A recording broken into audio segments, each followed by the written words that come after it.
Hello and welcome to another episode of the Scaling Lab. I'm flying solo today while my co-host Kira Hug is off making the next winner for our clients. Today I want to go into the exact process step by step on how you can create and deploy a series of custom GPTs that are a workflow for creating your next winner in less than 15 minutes. Now, there is some work on the back end to train these GPTs, or the list of instructions that they're trained on, and I'm giving that away as a free resource so that if you want, you can download that, deploy this workflow today, and see how the ads come out on the other end. Let's jump into the episode.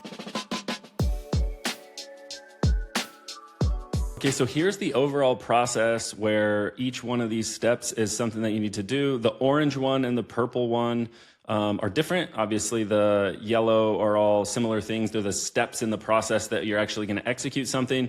The orange is different because it's research. You may or may not have all of this stuff, so it's kind of an optional step, but different from the video production step, which is over here. You may need a pre-production step, a video production bot, which is included, but it's optional because if you're going to just, let's say, record with talent, or you already have a big treasure trove of B-roll that you can have your team do mashups with, that's where you can execute there. So let's get over here. This is the string of GPTs that I use, starting with research, then creative strategy, moving on to copy, and then the video production one. As I said, that's included, but it's optional. And then here is the document that has all of the instructions. So the first thing we're going to do is jump over into ChatGPT, which is the most common and why I built it here. We're currently in the process of moving this over to Claude, and some of the internal stakeholders on the creative team that are owning the AI stuff for ad production are rebuilding that over in Claude because we've just found that our outputs are better there. But this is the one that I built to test out with a couple of clients and validate that we can get some winning ads out of this, and the exact instructions that I did for those. So let's jump over to ChatGPT and see exactly how that's done. So over on your left sidebar, you want to go to Explore GPTs. And once you're in there, you go up to the top right corner where it says My GPTs, and then create a GPT. You can see there the list that was in the screenshot that I already showed. Here, you're just going to name it, give it a description if you want to, but this is where you're going to paste the instructions. So this first one, which is the research GPT, I'm just going to go ahead and copy all of this stuff from that research GPT, and you can see it's structured in JSON output so that what you get is platform specific, finds the emotional drivers, beliefs. It will go through claims and proof, benefits, and just extract all of these things as a JSON output directly from your research, or from all of the research assets that you have, like customer surveys and customer reviews, your website, any kind of other product page information if you're focusing on a single product for this. So that is all listed here. So I've got this all highlighted. I'm just going to copy it. I'm taking it over here, going to paste it into instructions. Now that's there. Conversation starters. I'm just going to put, let's get started. And then if you have knowledge, so whether they're conversations with GPT that it says here, can explain parts of other documents that you upload, or if you have, let's say, like brand voice files or brand guidelines, any kind of other stuff that's going to be a context for the output as well. And it has to be true to every single conversation that you're going to have. So if you did this for a specific product or a specific brand, you could name it as like product, like brand, product, one, research, GPT. And then you can just click the create button up here. You see it's loading, saving. If I click over to here, then there's the create button. I'm not going to click create because I don't need to do this, but that's all you need to do. And that's the same for the other three that are in this process. If I go back, you can see my list of custom GPTs. And so those four that I'm talking about here. So if we jump back over to our board, that is the explanation of this right here. So check the link in the description for accessing this document of instructions for each one of those GPTs. But if we go into research, this, as I said, kind of a pre-step, and why it's orange it's all of the stuff that you have about this product and or brand. So customer surveys, reviews, research about your personas, avatars, production information, company website, etc. This is really important because, you know, a 7 or 8 figure brand that is stalled out creatively, you scale to a point where your team's struggling to keep up with output. This is how you can unlock new ideas to get creative done more quickly and unlock that roadblock that may be in your team. This is something we do regularly. And as I said, we are moving it over to Claude. But again, this is something that's already going to get you light years ahead. And if you want an exact like plug and play process, you can use this today to get started and then experiment with it and then take that process and adapt it over to Claude and still use it there. So we've got all the research. We added those documents. Everything got uploaded into that research GPT that I already showed you. And then we plug it into the research bot. So at this point, this is where you throw those documents in there and your output's going to look like this. So we've got emotional drivers, belief shifts needed. This one's super important. This is for a brand that's doing a nerve relief supplement that we're working with. And then constraints, brand voice. So those things are all included. But this is obviously just a snapshot of that long output. It's going to have a bunch more than that, but these are some of the examples that you can see of those important things that you're going to need. And you can see quite a few listed for each one. Once you've done that, then you move over into your creative strategy bot. So you're copying the output that came from your research bot. You're copying that over into your creative strategy bot, and you're getting outputs that are outlining your body structures, outlining your CTA themes, and giving you some ideas for what needs to be said there. Not exactly copy, like the CETAs look like, you know, CTA encouraging them to take the first step now. So it's not the copy, that's in the next step, that's the copy bot. It's outlining what the copy bot should do to create the draft that your copywriter is going to review or that you're going to review. So looking into the doc and the instructions of what the creative strategist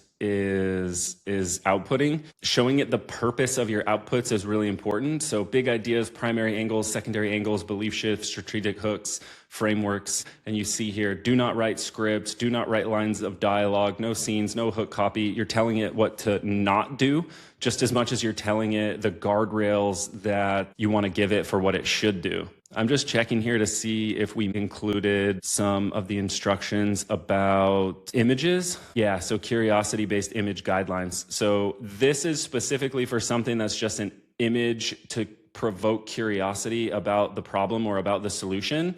So not necessarily the brand style. So if you're going to be doing images, review this part of the instructions. And so you can see here, there's a desire first angle, a mechanism first angle. And so this outlines kind of the structure that the copywriter or copy bot in this case can take to structure the copy. So open with a desired benefit, like sleeping through the night with warm, comfortable feet, show the morning routine and comfortable walking.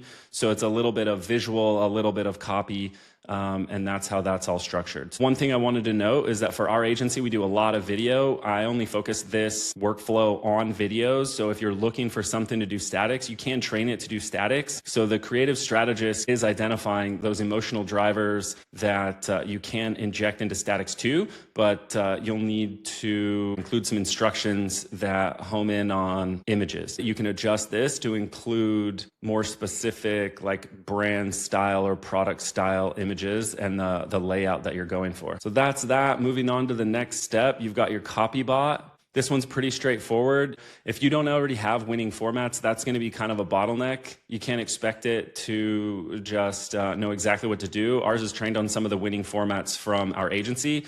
So it's giving outputs of the you see video format here. UGC style explainer, which this is part of the next step for recording. So that's the kind of output that it's giving when it does the copy so that you know exactly what kind of video format it is and for what platform it is and what length the video style should be for the output. So copy isn't just writing copy, it's delivering that copy semi-briefed. So it says here, output should include copy and a brief for the format and final delivery, either for talent or for your video editor. I suggest having, like this says hook, body, CTA, that would be the copy that it's outputting for let's say a 45 to 60 second meta reel or a TikTok in a UGC style explainer format. Now, that is not going to be your final copy. I heavily suggest that you have a human review this. It does pretty good, but something that I started doing with this process was having Claude rewrite it, and I found that they were better, and that's one of the reasons why we started migrating to Claude. You can try that and just have Claude rewrite it, or just put it in the hands of a copywriter that can improve that and just beef it up a little bit.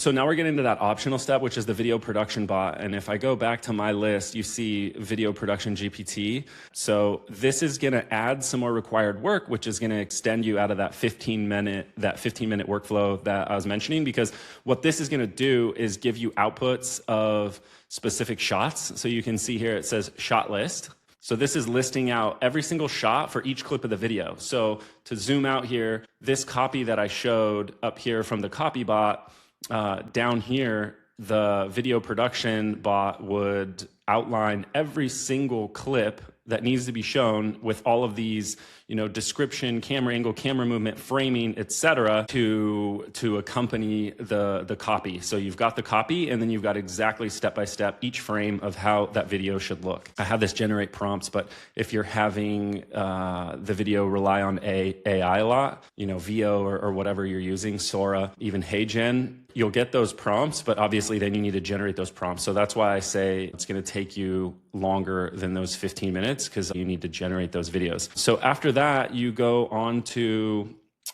B-roll or talent execution. So now that we're over into the B-roll talent execution, if you already had a bunch of B-roll, now you've got your copy and you've got your shot list, your video editor can just pull from that shot list. If you had the video production bot generate the prompts, and you're delivering those in a folder to the video editor that they can mash up that B-roll with those AI clips. If you're sending it off to talent, doing something like this, yeah, that's me. I do some of the ads sometime for our agency when we need quick turnaround, but just wanted to illustrate that, a walk and talk, my co-working had a podcast studio. So I would drop into the podcast studio and record some fake podcast stuff, those crush mini mic stuff. So you're getting close up. It feels really personal. And then green screen stuff where we actually sent this off to talent, but I recorded the background stuff just for some curiosity B-roll. And those all worked really well. Those were all winners in those accounts. And so I shot that, but then it goes off to video editors. So I just put click, clack, edit that, but obviously it's a lot more complex than that. It's the workflow of your video editors where they're editing videos. You've gotten to this point in under 15 minutes. Obviously, I'm not expecting a video editor to crush this in 15 minutes, and we're not turning it over AI to just do the video edit. I think that still produces AI slop. We're not relying on that heavily, so stay tuned in the future as we lock that down, because we're experimenting with it, but we still rely on humans to do the best edits. And from there, you're just launching your campaign. So I just put here, ship the campaign. In our company, we built an auto uploader. So once a ClickUp card passes through, the project is done and it goes to a specific status where our internal software pulls the video assets and automatically uploads it to Meta and YouTube. So that's definitely something that is super helpful. If you're doing it manually, then you're just going to have to do it manually here. But that's essentially the process. I know I blew through that really quickly. Start to finish. You're not overcomplicating this. Here's one of the videos. I mentioned that, the screenshots that I showed were from a neuropathy brand. This is one of the videos I generated. So these are actually from the prompts that AI outputted, and I generated those clips, had the video editor do this. So that video, you can see the blue text as this one right here. It was the best performing video, which is why the click-through rate is the lowest of this list. But you can see here, everything is above a 6%, which is fantastic. I think these days people are looking for 2s and 3s. When you have above a 5, it's amazing. And this one actually compressed after we scaled it. So, 8s and 7s. I think this one actually started around a 9 or a 10, and then it came down as it scaled to a broader audience, but still held around a 6% plus click-through rate. Not allowed to share the conversion and revenue data on this one, but that was the winning ad from that specific campaign. So this definitely works. So if you're interested in executing this for your brand or one of your products, you can follow this exact step. You're going to get access to this board so you can go through and review the entire step-by-step process, and that comes with this document. So you'll be able to access everything straight from here. If you have any questions about this process, please leave us a comment below. If you've tried something like this, did something different, and you feel comfortable sharing what's working for you, please share those in the comments as well. But that's it for today's episode. I hope you found this super helpful. If you like content like this, then also leave a comment and let us know so I can make more step-by-step process stuff and give you guys some free resources. If you've been following along with what we're doing at the Scaling Lab, thank you so much for being a part of this journey. And if you're new here, please consider subscribing. Click that bell icon so that you get notified when we drop new episodes. And if you're listening on Spotify or on Apple Podcasts, please leave us a review. That helps other people find us, and it's super valuable. We appreciate you so much. And thanks for being with me. I'll see you in the next one.